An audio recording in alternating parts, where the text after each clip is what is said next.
Yeah, I have a question about difficulty that several of the panelists brought up.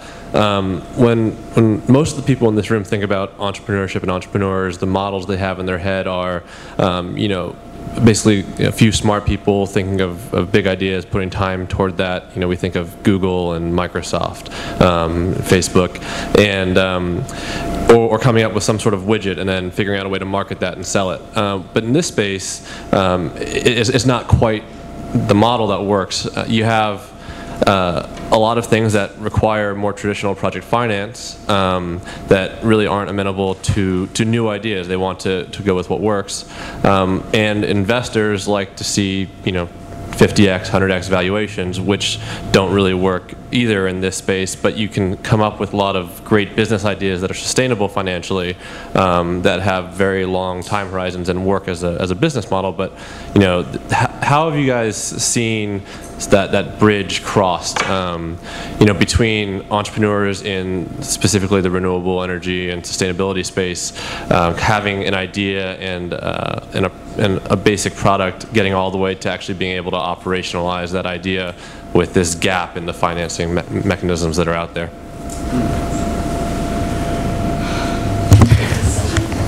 We have, I know of a group that is looking at making a business model out of serving that issue, and that's all I can say.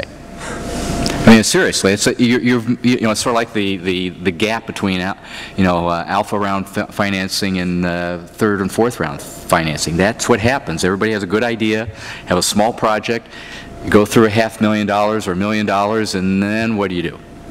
And there's a lot of skills that are necessary, putting aside the community acceptance and permitting and all those sort of things, a lot of skills that are necessary to get that fresh idea into project realm at a small one, $50 million. It's not an easy thing to do, and that is a real problem. So from the financial types here, if you have a way of doing that, I think there is an opportunity. I'll stop at that. It's a good question. By the way, it would help greatly, well, maybe just be more fun, if when you ask your questions, if you could again say who you are and where you're from. I think it would be interesting for all of us. In looking at, well, let me back up. Energy as a field, and renewable energy or any other kind of energy, doesn't, generally speaking, lend itself to the kinds of returns that people in the venture capital community are used to if they're coming at it from a technology like computers, like communications, web-based businesses, things where you can achieve great scalability. And as a result, I think a lot of people will be very disappointed if they have a great idea, they get some venture capital, and then they look for a way to transition that to a project finance-based kind of large energy type of business. Project financing implies leverage. We're talking about a capital-intensive project. It doesn't have to be energy, but any kind of infrastructure project where you've got a lot of debt relative to the equity, and it's that leverage, that debt capacity, that creates the return on equity that's high. Maybe not high compared to what a venture capitalist might look for, but certainly higher than would otherwise be the case. Now, if you're going to attract debt, and a lot of debt to a business, you can't have a lot of technology risk. You can't have a lot of revenue risk that's unhedged. You're basically doing the same thing that somebody did before, maybe better, maybe bigger, but at the end of the day, the way you're making your money is through the engineering of risk, reducing the risk to create efficiencies, increase debt capacity, which increases the return on equity, and drives down costs because you've allocated the risks efficiently to the parties best able to handle them. That's a different kind of a business model, it seems to me, and I think it's not likely that most innovative energy technologies will lead to businesses that then become the basis for project financings and specific standalone cash flow models for financing. I think they're kind of apples and oranges to a degree. Just so I second everything that was just said, just one interesting observation, though, not necessarily in renewable energy generation per se, but in the energy efficiency area. You are now starting to see innovative financing models emerge that try to get to scale. So big cities like New York and Chicago and a number of others are currently grappling with how do they create localized financing mechanisms to scale out building retrofits within the city there, and so through bond structures and other things. And it's a really interesting sort of mix between sort of the traditional the bond markets and really trying to figure out how you get the major financial underwriters into the space because they need scale, while at the same time it's ultimately based on these sort of individual project by project retrofits. But there are interesting models of the property assessed clean energy PACE financing. I don't know if folks have heard of that, but it's an interesting model. It's had some bumps in the residential space given some nuances around the seniority of certain liens, but in the commercial industrial space there's real opportunity there. And so I think you're going to see some neat stuff coming out of some of the major cities. Obviously New York's already been doing some things, but places like Chicago and other places that will hopefully provide better platforms to get access to the money, and it's not dependent on sort of traditional credit risk issues and those kind of things. So you can actually get access to the loans to do the retrofits in a way that is very, very innovative, and hopefully that will catch and scale out. That's one example, maybe not be directly relevant to what you do, but I do think it's a good example of how policymakers can be themselves innovators and create innovative financing tools to enable all the rest of the technology innovation to take hold. The power of moderation is that I get to take some liberties, I guess, and I wonder if I can right now. Show of hands, how many of the entrepreneurs in the room are engaged in a project or idea around energy, sustainability, climate change? So a third, maybe a little bit more of the room. Even those who aren't, I want to throw out a question going back to some of the opening remarks. Who thinks that they have a pretty well-formed definition themselves of what sustainability is in the context of business, sustainability business? And only 4 or 5 hands. How many of those 4 or 5 hands think that it's likely that somebody else in the room shares the same definition with you? Do you think there's likely you'll find folks that overlap? I'd love to hear the definitions. Yeah, this is where I was going to. I was astonished, Alan. You said at the beginning, maybe we'll define sustainability, and I thought this would be news. This will be a headline making if we can get this done. So here's our chance. Go right ahead. So yeah. Which group? What Twitter account? And I will tell you, and there's no wrong answer to this question. We'll get retweeted by Justin Bieber if you can pull this one off and do that. Thank you. Okay. Okay. So the way I've come to define sustainability is an action, be it through production, manufacturing, financial, that allows you to operate at a level that does not reduce or cause later consumers of a given resource or a given paradigm to be of, okay, that it puts them at a lower level, almost like kind of a lower indifference curve, so that you're actually able to consume at a level that's renewable and that consistently is available. Right, so you consume or produce in a way that doesn't deplete the future opportunity. Thank you. That's exactly what I was looking for. That was the language. That's what you said. Yeah, right there. Yeah. Are there other ideas? We have one up here. No. Yeah, I think we have a microphone en route. And in the meantime, we can make them quick. Yeah, I would like. I think that the ability to not deplete a resource is an important part of it. But I think whenever I talk about sustainability, I have to think of a business model that actually allows yourself to generate a profit and grow as a business at the same time, not having a net negative effect on the environment as well. Right. So profitable business that doesn't have a net negative environmental impact. And then we've got one over here. Yeah, thank you. It's my name is Onari Duke from Nigeria. I would like to define it in the context of a program or project I'm working on in the rainforest belt of, the southern part of the state, which currently have about 90% of the remaining rainforest in the country. There's been a lot of work going on in that area towards reducing deforestation, but looking at it from two components. One is the issue of even the handheld phone. To charge them, to charge the phones, they required some, generating, which I always felt, was, a conflict with what we're looking at. And as well as even the water supply, that was provided by some, donor agency, also required, the level of, contradiction to what we're talking about here.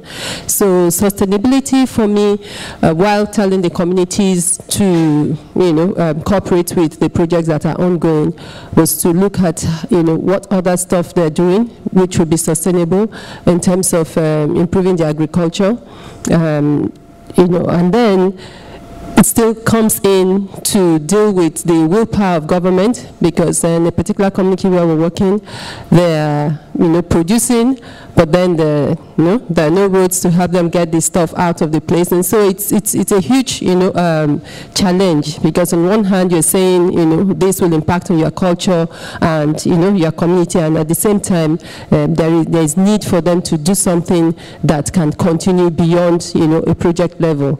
So how to draw that line of ensuring that it is a project that can take a life of its own within that community, and looking at it for them it would be agriculture, or we've also introduced tourism. We encourage people to come into the forest to see some of the rare species of plants and animals that they have.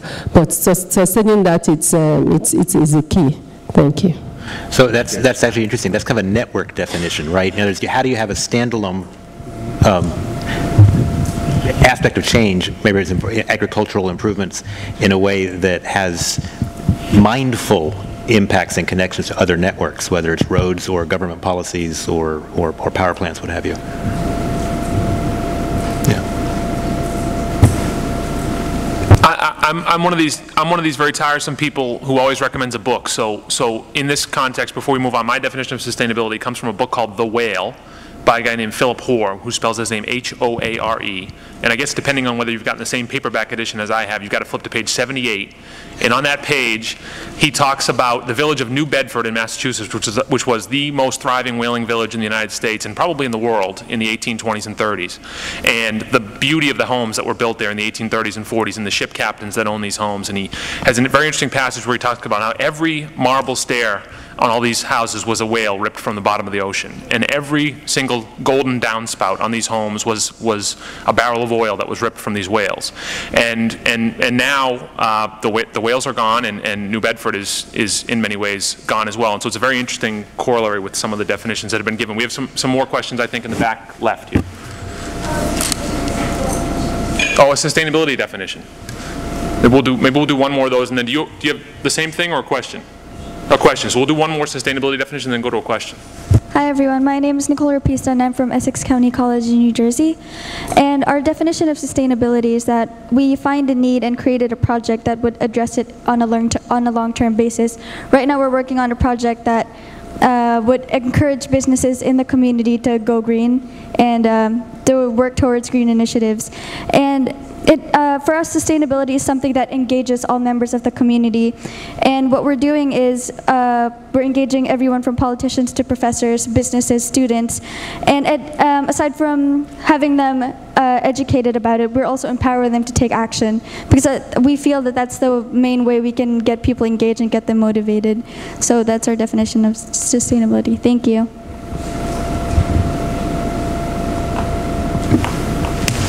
Go right ahead with your question, please. My name is Hayo Zhang. I'm here on the capacity of Croix Institute of Sustainable Community Development. My question is, I agree with Mr.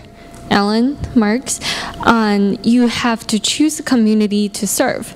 And it's, in a way, it's like market segmentation. You choose different community or market segments to serve, to choose how to provide your service. But I see a lot of sustainable practices, renewable energy project right now are focusing on communities with the capacity, with the facility, with the capital to work with you on building, either it's dams or wind turbines or anything. But how about the communities that was minimum capital? The community that was nothing, how do we help them at the same time to maximize profit? If I can actually kind of take a stab at that, 'cause it's a good question. Two thoughts come to mind. First, stepping back, it doesn't seem to me that well, if you want to alleviate poverty, right, which means increasing GDP per capita and having a more equitable distribution of income within a place, then you're going to need the development. And the marginal development that's coming in, we can use energy, water, whatever the area is, if it's relying on purely market-sourced capital, will charge a price to somebody for that new service. That price, if it's an international marginal cost, is going to be high and probably higher than can be afforded by many of the communities to be served.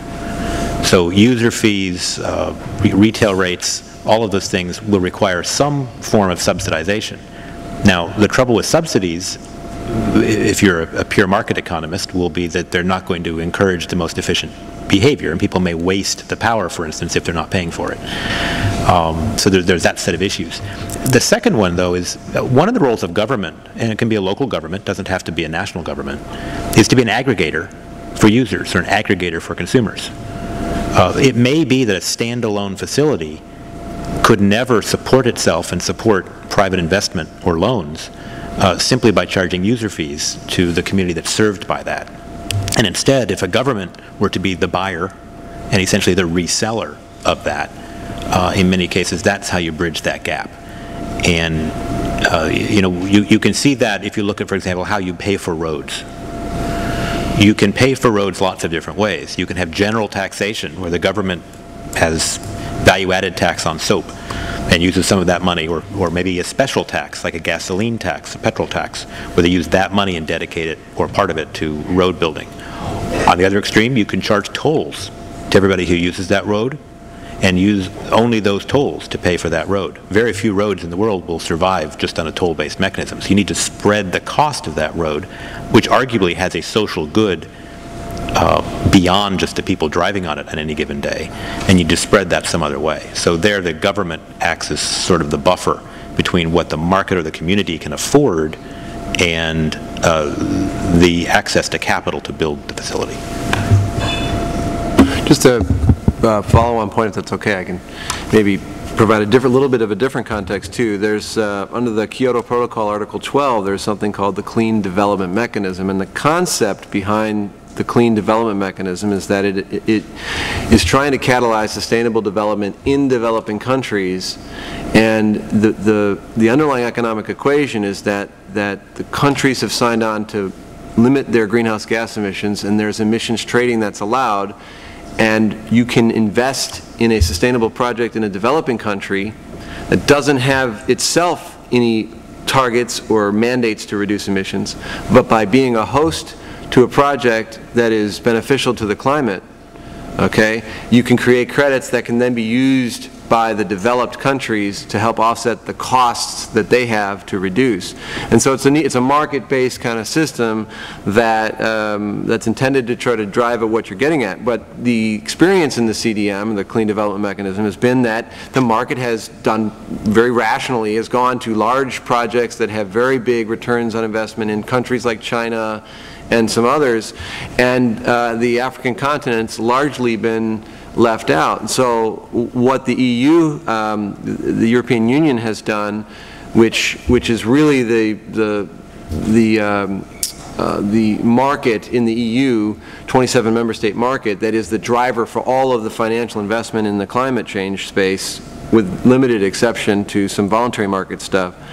they've said, well, you know what, after 2012, we're going to start restricting the types of projects that can be eligible to satisfy our policy mandate. Because you can use these clean development mechanism credits in Europe to submit for compliance in their system. And they're saying, no, you know what, new projects, least developed countries only.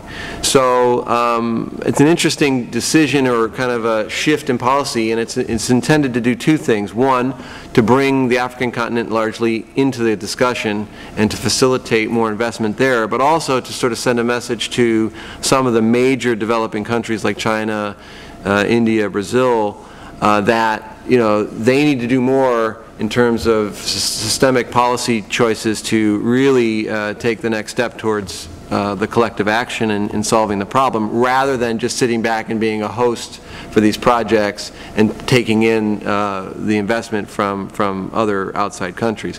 And so, you see China doing a lot right now, actually, and if one were so inclined to look at what actions China is taking versus what actions the United States is taking, one might come to the conclusion that it's questionable who's more serious about this issue at this point. So I think there's room for optimism. This is not something that has escaped sort of the policymakers, and they understand that there's a need to get the benefits to the people that need them the most and that are most vulnerable. And there is a great promise here for innovation, entrepreneurship, and aligning the social objectives with the economic market objectives and paradigms. And we can do it. It's real change. And there's a lot of people that have made a lot of money and have marble steps and gold downspouts and everything else based upon holding back this wave of change that's happening, and they're going to preserve it and stay on it as long as they possibly can. And it's just a matter of mobilizing the political will to catalyze it. We'll go to the next question. I'll give you a little bit of, it's not my job to respond to questions, but very briefly in response to that one specifically.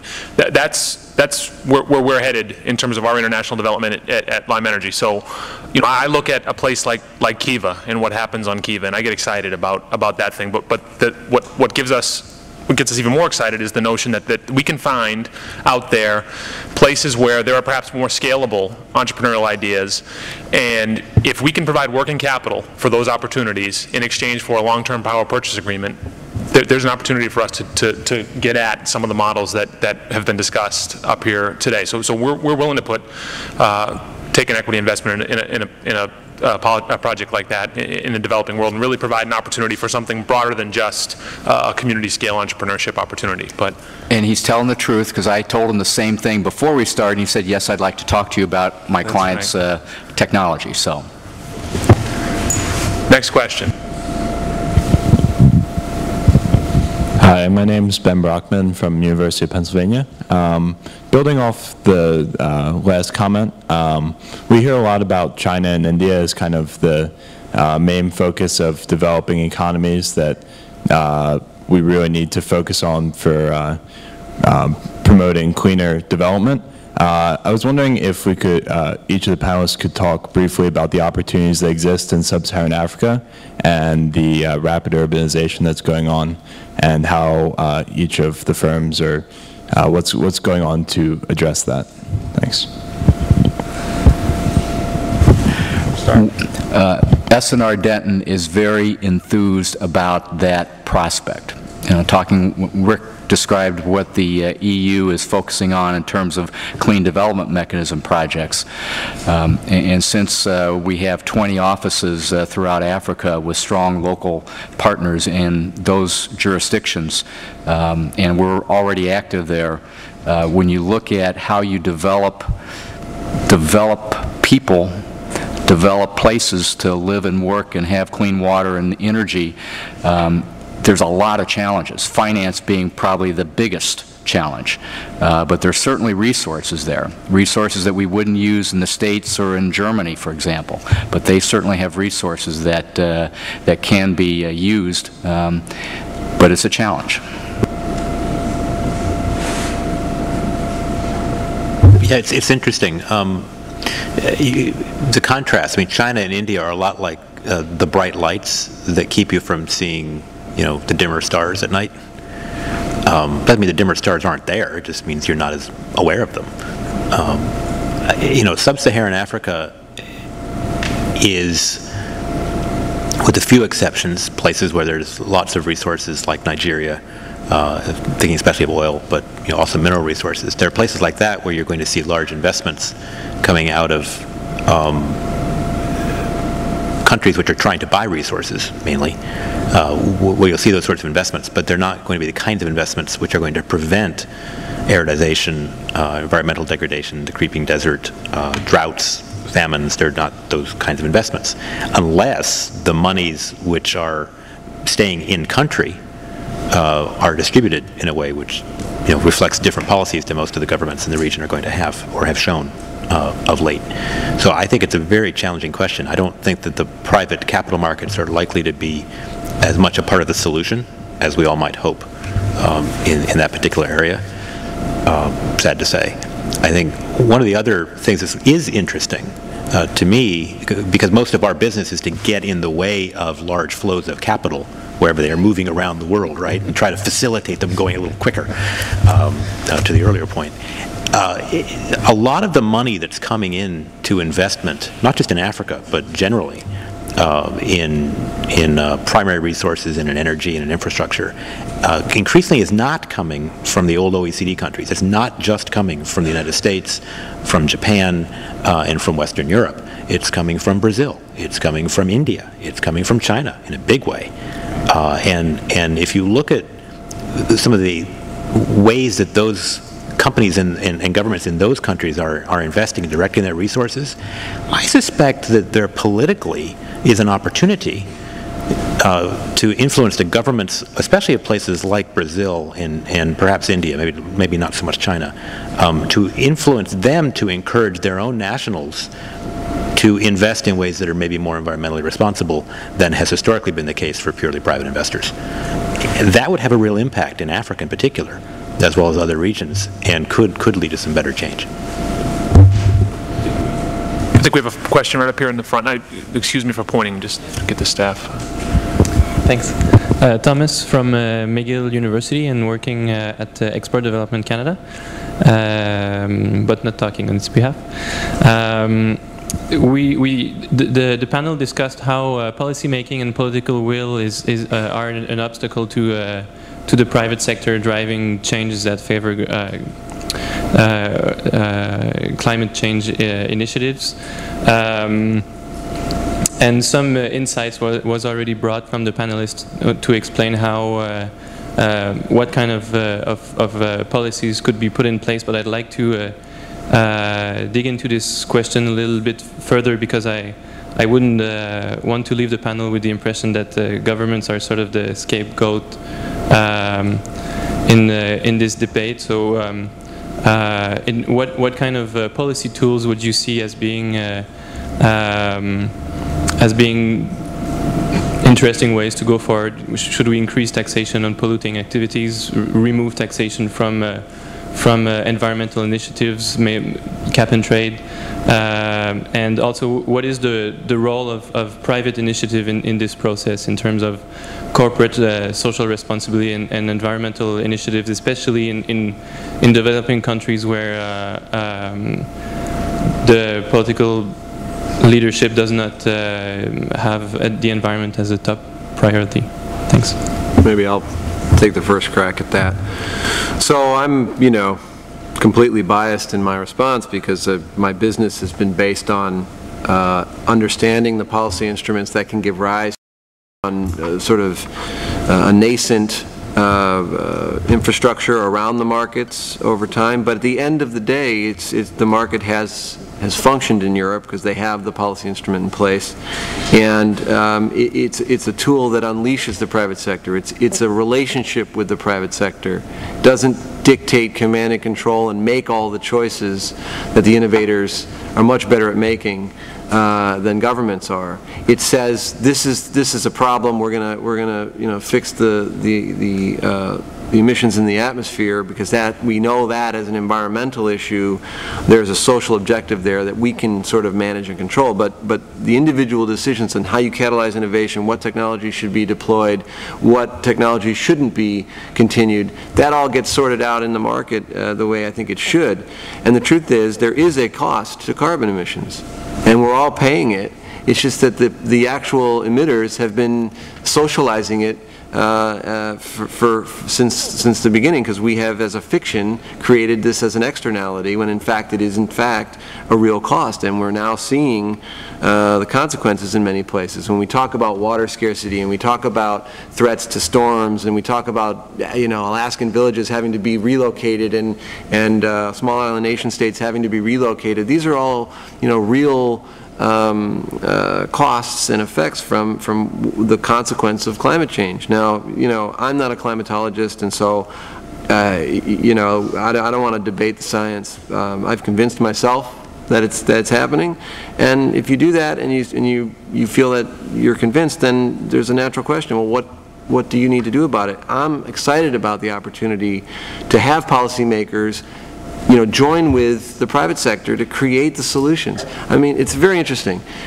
There's a proposal in the U.S. to phase out incandescent light bulbs. Okay, there's a bill that's been sponsored.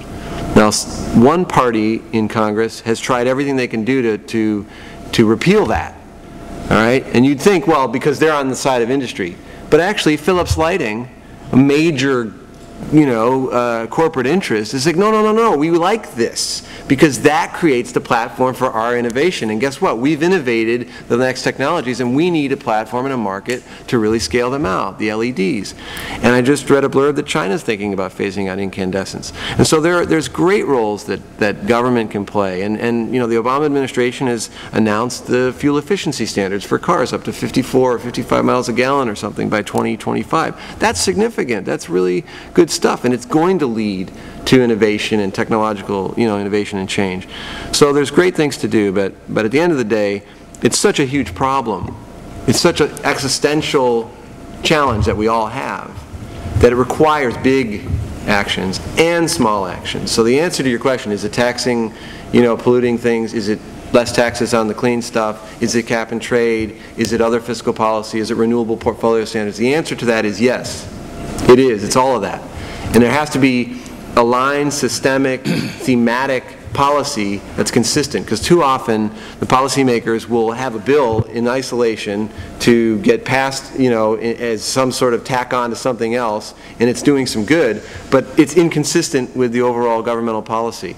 And so you need a systems-wide approach to say, okay, where are we trying to take this? What's the real theme here? And let's really look at the tax code and the renewable legislation, energy regulatory policy, et cetera, et cetera, et cetera, and have some sort of consistency and thematic consistency across it. It's a challenge. I want to just say maybe 3 words here, and actually I would not have been able to say this before this session. But one of them is the definition of sustainability. A second is the idea that this is Twitter and social media and how things have changed because of that. And then I'm going to go back, sort of change gears a little bit and talk about corporate attitudes. I mean, corporate social responsibility is sort of the name of it. But you go and look at what somebody outside the utility space, let's not talk about government, let's not talk about ensconced utilities, whoever owns them. Just talk about the other major entities. Walmart came out with a policy in 2006 that has probably greened more of America than most actions that the federal government has taken. Starwoods now has a social policy on sustainability. Disney has a social responsibility. And what I see is big companies saying, we care about our image. We may have been a detergent manufacturer, but we care about our image. We care about what the people think of us. And so they're looking at the tax benefits, the tax credits, the carbon credits, other subsidies, whatever. How can we put our name on this and make our company stronger? So there's only thing better than a good forum panel discussion is a good forum panel discussion that keeps you guys on schedule. And so with that, I think I speak for the entire panel when I say thank you for allowing us to be here with you. It's great energy in the room. It's great to hear some of your questions. We're excited. I know that the panelists are going to be sticking around for a little while here, and so I hope to have the opportunity to interact with some of you personally. But I don't know, Daryl, is there anything further we need to do from the podium, or?